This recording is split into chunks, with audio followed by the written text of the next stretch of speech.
So there are actually 4 types of learning that we went over. The first one was classical conditioning. Second one was operant. Third one was observational learning. And then there was latent learning. If you remember, incidental or cognitive learning was another name for it. Is it recording?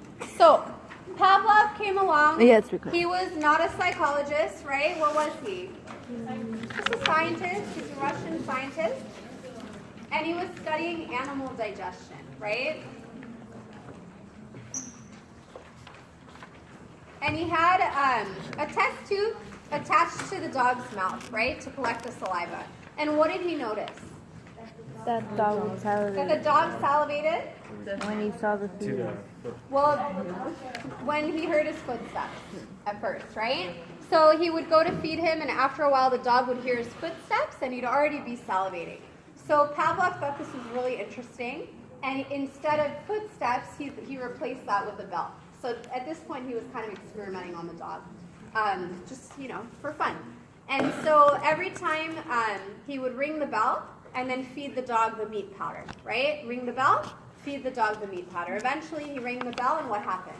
The dog would already salivate. Good.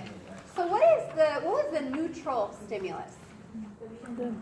Neutral. The bell. So before training, the bell was whatever. It was just a bell, right? Yeah. It didn't elicit any kind of response. What's the unconditioned stimulus? The meat powder. Because that's like the unconditioned is like not learned, natural, right? And stimulus is the cause, response is the effect. So the meat powder is like the cause that's not learned. You don't have to learn to respond to the meat powder, okay? What's the unconditioned response? Salivation to the meat powder, right? To the food, okay? And then he kept pairing, right? Guys? So what's the conditioned stimulus? Stimulus. The bell, okay? And what's the conditioned response? Salivation, good. To the bell.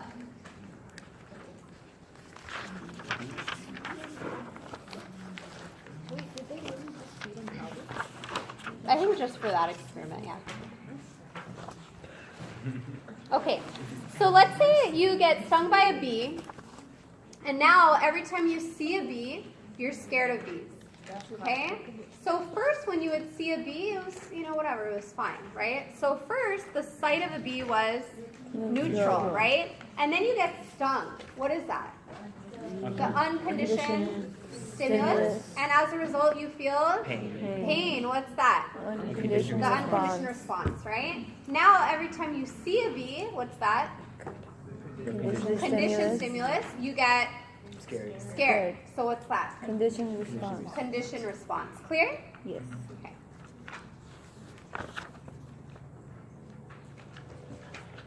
Remember the airsoft gun thing? Oh, yeah. That was easy button? That was okay. So what was the neutral stimulus? The That was easy sound, right? What was the unconditioned stimulus? being being shot by the airsoft gun. What's the unconditioned response? pain. Pain. Okay. What's the conditioned stimulus? Easy The way. sound. The sound, right? Now it's conditioned. And what's the conditioned response? Like flinching. Flinching. Okay, clear? Evaluative conditioning, we form likes and dislikes because of classical conditioning. All right, so now classical conditioning, the terms. When we first learn an association, so the first time we flinch at the that was easy sound, right? Or the first time we get anxious when we see a bee, what do we call that? Acquisition. Acquisition. How do we know acquisition took place with Pavlov's dog? When was that? When the dog salivated the bell. When he started salivating to the bell alone without the meat. Good. What is extinction?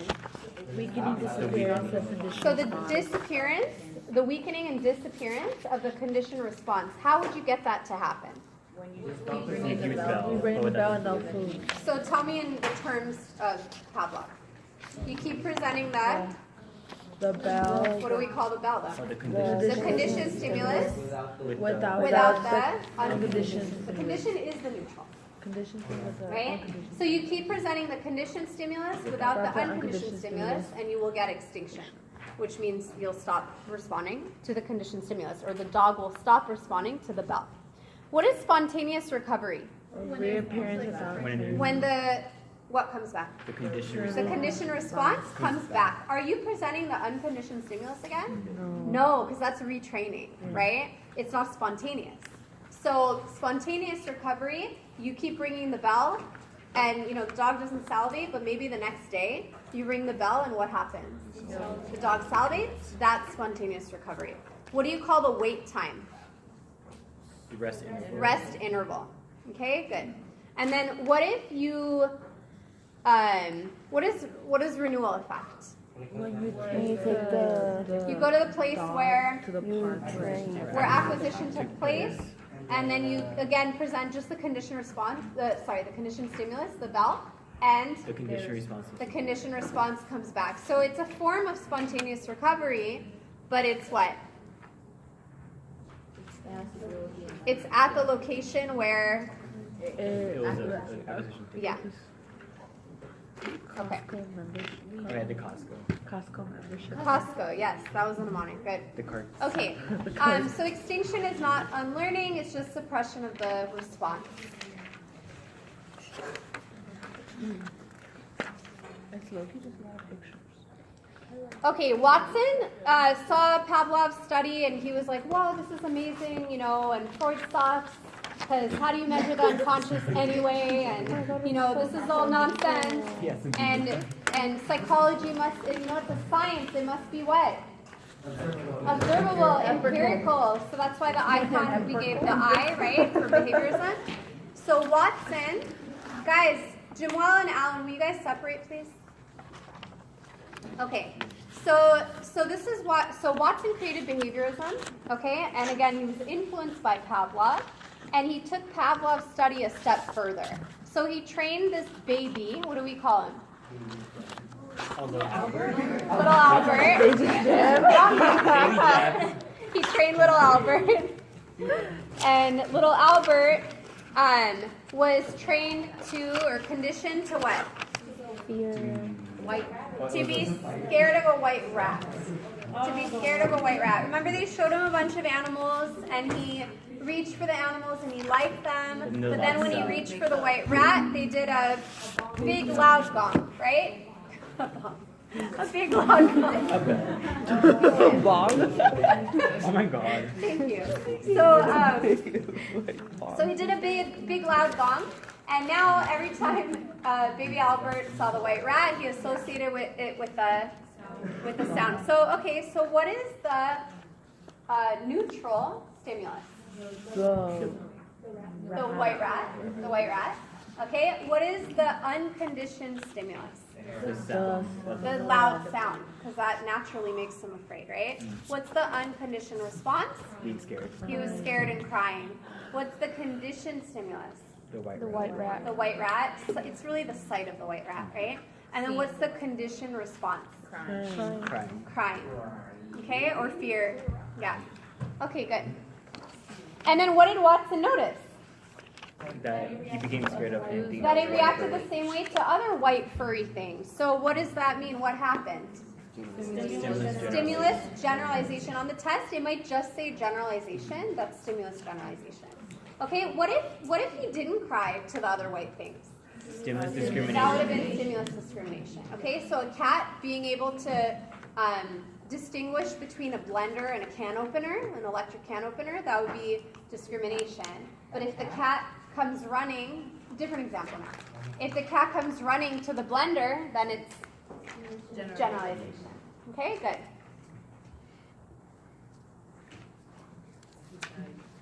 Okay, higher order conditioning, what's that? You use a conditioned stimulus. You use a conditioned stimulus as an unconditioned. as now a new, like a sort of unconditioned, and you add in a new conditioned stimulus. So let's say you train the dog to salivate to the bell, and now before you present the bell, you show him a newspaper. Okay? Newspaper, ding ding ding, salivate. Newspaper, ding ding ding, salivate. Newspaper alone, salivate. Higher order conditioning. It won't last long. No.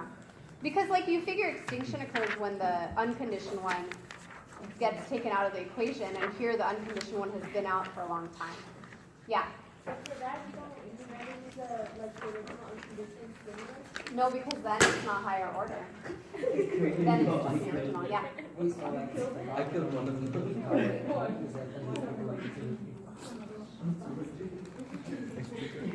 We're just talking about salivation, not eating newspapers. All right, here we go. B.F. Skinner. So Skinner, what kind of conditioning? Operant. Remember, you cut skin to operate. You cut like scissors.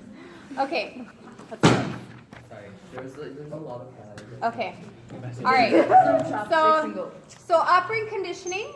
You have basically our behavior is shaped by consequences. What do you call something that increases behavior? Reinforcement. What do you call something that decreases behavior? Punishment. Good. What kind of reinforcer is like food and primary? So anything required for survival, right? Including survival of the species. So like affection, right? Would be primary. What about praise? Secondary. Money. Secondary. Okay, food? Primary. Good. What's a reinforcement? Contingency. The rules The rules that determine whether someone gets a reinforcer. Good. Oh, like Skinner is associated. Oh, Thorndike is the other guy. Skinner and Thorndike. Think of a thorn cutting skin. So you could link Skinner and Thorndike together. So Thorndike is the other guy that came up with it with him. That's on the study guide, right? Yes. All right, the Skinner box, remember, was also known as the operant chamber, okay? And it had the reinforcer, which is where the food came out, and then what was the punishment? The electric shock, okay, the electric grid. And then why do you think there are lights over there? Oh, the discriminative. Discriminative stimulus, yeah, which we're going to get to. Okay, good. The cumulative recorder is attached, and that tells you like when they're responding and when they're getting a reinforcer. So the response is a step up, a step to the side is length of time, and then a slash is what? When they get the reinforcer. Good. Shaping. So that's where you keep reinforcing like little by little, and then it takes bigger things in order for them to get a reinforcer. And that's how you get, like animals doing crazy tricks, like at SeaWorld, them doing a flip. Like they're not just going to do a flip on their own and be like, oh, here's a fish for you, right? They got to get them there. So first they've got to give them a treat maybe when they just go upward. And then they'll give them a treat maybe when their nose goes out of the water. And slowly they have to do more to get the reinforcer. Clear? Luisa's turned into a dolphin. Okay. Resistance to extinction. So same thing, acquisition. It's when they do the behavior without the reinforcer. So you say sit and the dog sits on its own. Extinction, what does extinction look like? When they stop doing the behavior, the desired behavior. And how would you make that happen with operands? You stop giving them a reinforcer, eventually they're going to stop. Your dog is going to be like, oh, I'm not sitting. You're not giving me anything, right? All right, resistance to extinction. So you want to, if it's a desired behavior, if it's a good behavior, you want to have high resistance to extinction, right? You want, you don't want to have to give them a treat every time, okay? Discriminative stimulus, that's that cue that has to be there in order for you to get the reinforcer when you do the behavior. So, the rat in the Skinner box, remember? It only gets the reinforcer if it hits the lever when the green light is on. So what's the discriminative stimulus? The green light. What's the behavior? Hitting the lever. What's the reinforcer? The food coming out. Clear? Okay. Or you want to get a letter of recommendation, you only ask your teacher when They're in a good mood. she's in a good mood. So what's the behavior? Asking for the letter. What's the discriminative stimulus? The good mood.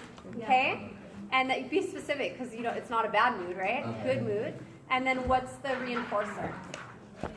Her saying yes. Her agreeing to it. Okay.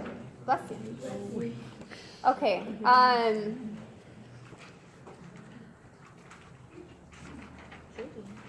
Okay. So schedules of reinforcement. What's it called when you reinforce every time the behavior happens? Continuous reinforcement. Good. What's it called when you reinforce not every time? Intermittent, also known as partial. Okay? When you're first teaching a behavior, what should you do? Continuous. When you're trying to maintain it and have high resistance to extinction, what should you do? Intermittent, yeah. And which one is the best? The variable ones. Because if it's fixed, they know, when to expect it. If it's variable, they don't know, like variable ratio. That's why you check your phone all the time. Because, sometimes you get a notification, sometimes you don't, right? So it's very addicting, and you check your phone multiple times because sometimes you get the reinforcer and sometimes you don't. I know, I was like, hold up. Blame it on mirror neurons. Okay. Mirror neurons. All right. Intermittent reinforcement. So what does fixed ratio mean? It's like after a set number. It's a set number of responses, right? What is variable ratio? Sometimes on average. So changes number of responses. What is fixed interval? Set amount of time. What's variable interval? Changing amount of time. Okay, so I'm gonna give you an example. You're gonna tell me which one. Okay, and don't say VR. Like say the whole thing. Okay. Okay. You get a donut after every 10 minutes on the treadmill. Fixed interval is right. Good. You get 2 extra credit points after 3.5 hours at the review session. Fixed ratio. Fixed interval. It's time. Interval's time. Yeah, it's time. See what I'm doing to you guys? Yeah. All right. What about you get praise sometimes when you answer a question, sometimes when you don't, or sometimes you don't get praise. Variable ratio. Good. Your mom gives you hugs sometimes after 5 minutes, sometimes after 20 minutes. Variable interval. Clear? Yeah. Okay.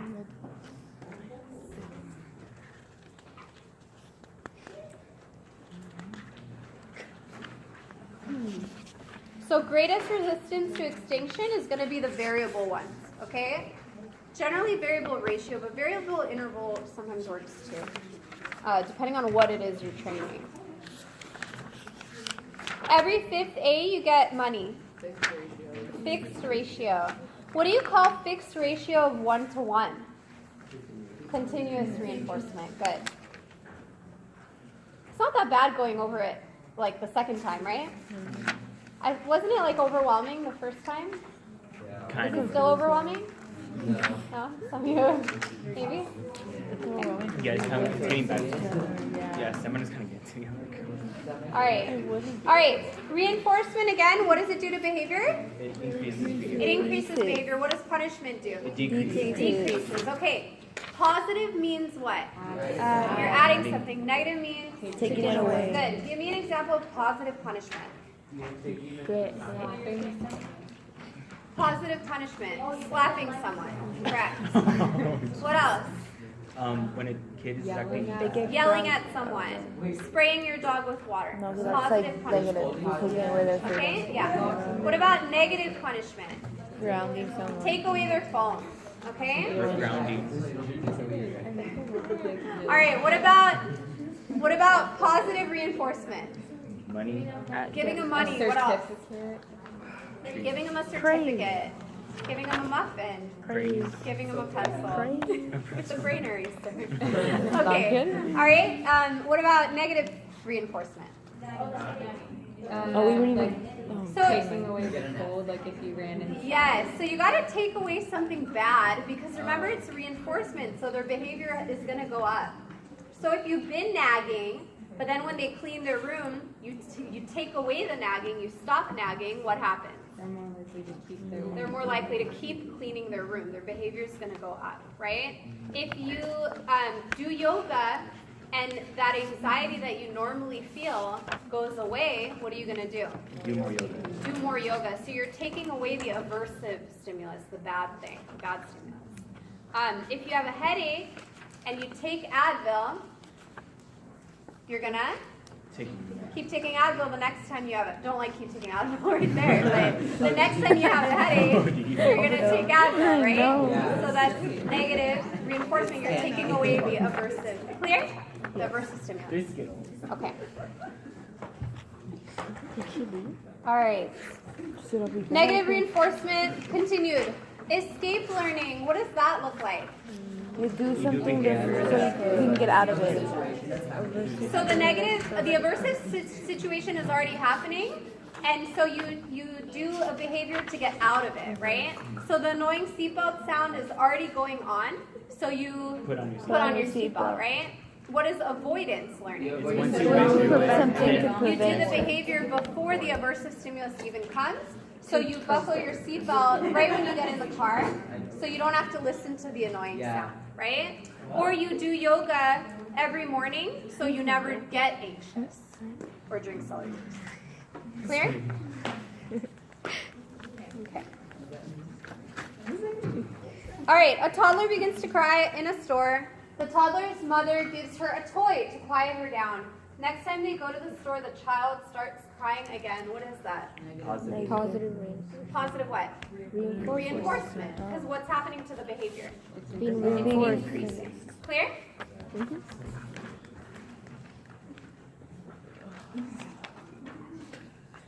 All right, escape learning. The shock is already on and the rat runs. Avoidance, he's already gone. All right. Conditioned taste aversion. We did that already, but what is it? One pairing. One pairing, you taste something, you get sick.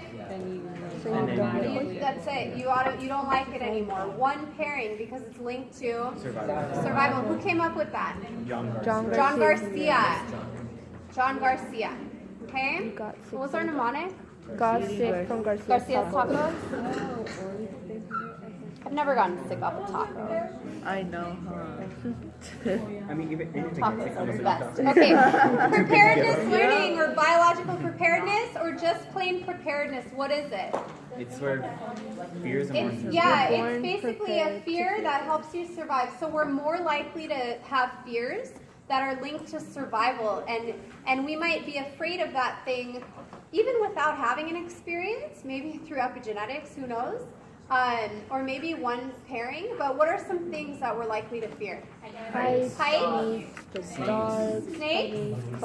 spiders, animals. so anything that could pose a threat to our survival. Sorry, not monkeys. Unless you're a 3-year-old who gets attacked by a tree. Period 2 was trying to argue with me on that one. I was with the 3-year-old that's better than being a kid. Okay. All right. Observational learning. We're almost done with 6. Observational learning. Albert Bandura. Remember him? Bobo. Yeah. Bobo doll. Yes, Bobo doll. Bobo Bandura. So Bobo dolls, remember you punch them and they come up? Yeah. So what did his study look like? He showed kids the video of A lady hitting a being Bobo doll. aggressive, Oh my God, like that was throwing it up in the air, and she wasn't that aggressive, but kind of aggressive. And then those kids who saw the video were More like imitating and they were more aggressive. The kids who did not see it were, they were like more, chill. So we saw the video of the cute little girl with the, looks like a doll, and she was like a terror. She was like a devil. So Bandura Bobo. Bandura Bobo is the mnemonic, right? Yeah. Okay. Okay. So in observational learning, you have the model, right? And you have the observer. Okay. Who's doing the initial behavior? The model. model, and then the observer is imitating. But they'll only imitate if the 4 processes take place. First, they have to pay attention. Then they have to keep it in memory, which is Retention. Good. They have to be able to reproduce it, which means do it themselves. and they have to have the motivation to do it, right? And that's a big thing. If the motivation's not there, like if you see a kid do something and you're like, that was stupid, you know, the motivation's not going to be there and you're not going to do it, right? But if the motivation is there, like how they try to make you want to drink beer with all those commercials and how they're all having fun and making you think that, you know, that's what's going to happen if you open up a beer. so then, you know, that's why those commercials work. I guess there's a little bit of classical conditioning too in that. Table. Okay, so clear? Bandura Bobo. You can remember that? Yes. All right, last guy, Edward Tolman. So you pay a toll to go through the maze. Remember that? I didn't finish it. Remember the rats with the maze? After they do it one time, they form a cognitive map. It's like a mental image of the map. Guys in the back, stay focused, okay? So they form a mental image of the map, and it wasn't you, Alan. Go on. and then when they see it again, they can like navigate it more quickly. Remember we did the thing on the board? Oh yeah. Okay, Yeah. and then whoever was, I mean, it doesn't always work, but whoever goes the second time because they're watching and they don't know they're going to go out. That's the thing about latent learning. You don't know until you're tested later, right? Oh, yeah. When Maria Clear? told her to go But correct, usually and the it was person right who and goes she up went second right. does better because they have a cognitive map already. It's also called incidental learning, and it's also called cognitive learning, like the cognitive map. Hopefully they call it latent learning because this just goes with the mnemonic better. Yeah. But that's it. Tollman, think of paying a toll to go through the maze. That is chapter 6. Cool. You guys want a 5-minute break? Yeah. One more chapter, and then we're going to do flashcards, okay? Wait. Yeah. They're not open? Yeah, they're long. They were open. No, someone was in there.